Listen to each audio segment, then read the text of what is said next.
Welcome back. Now that you've worked through the activities, we can talk a little bit about what should follow in the rest of the time that you're working on this particular module. So again, it's really important that you already worked through the pre-activity curriculum, you've worked through the activities, spent the time developing these habits, and now we're going to do the follow-up. So once the humility has been developed, meaning we now have it acting as part of our character, it's a second nature to us, it has to be lived out in the community. So this appears as service to others. Jesus is our prime example. He's our model. Paul described this in Philippians chapter 2, verses 5 through 8. Here we see that Jesus chose to be humble and offered himself as a servant in human form. In like manner, we who have been developing humility need to be serving others. Jesus told his disciples in John chapter 14, verse 9, anyone who has seen me has seen the Father. And in Hebrews chapter 1, verse 3, it says that Jesus is the exact representation of God's being. And then finally, in Matthew chapter 11, verse 29, Jesus said, take my yoke upon you and learn from me, for I am gentle and humble in heart, and you will find rest for your souls. So as we think about that, we see Jesus is a servant. And if that's who he is in his nature, that then tells us that God is a servant in his nature. So the most likely scenario is, as a believer growing in humility, the Holy Spirit will transform that person's nature. So the outcome will be a life of serving others. So as you might imagine, the post-activity curriculum that we're going to be talking about for the next couple of minutes is going to be focusing in on serving. Now, studies on the changes that occur in the brain during learning show that learning requires periodic repetition. If this isn't done, the circuits that were established begin to lose their function and the memory fades. That's why it's necessary to repeat the learning exercise weekly, and then monthly, and then maybe 3 or 4 times a year, and then every year or periodically. This helps us make sure this stays in our how our brain is working, and it continues to be part of our character. You know from your own experience that some things that you knew very well in the past, but you no longer can recall them because you haven't thought about them recently. But if you review that material or go back over it once again, it comes back to your memory very quickly. In the same way, life habits must be reviewed periodically to prevent them from declining and even disappearing from our character. Remember, character continues to develop throughout your lifetime, so it's important to repeat these activities on occasion. This may mean doing exactly the same activity as you did before when the humility was initially being formed. It may mean that you need to do some reflection about humility. Think about what's going on. For example, you might think about your abilities and those of others.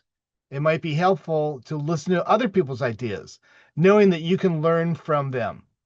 Take the time to notice the strengths of others. Listen to others. Consider their perspectives. Continuing to learn is important as you recall that you're still growing and have not yet reached a final point of humility. That will not be a point that you'll arrive that you can say, I'm finished. You will always continue working on this.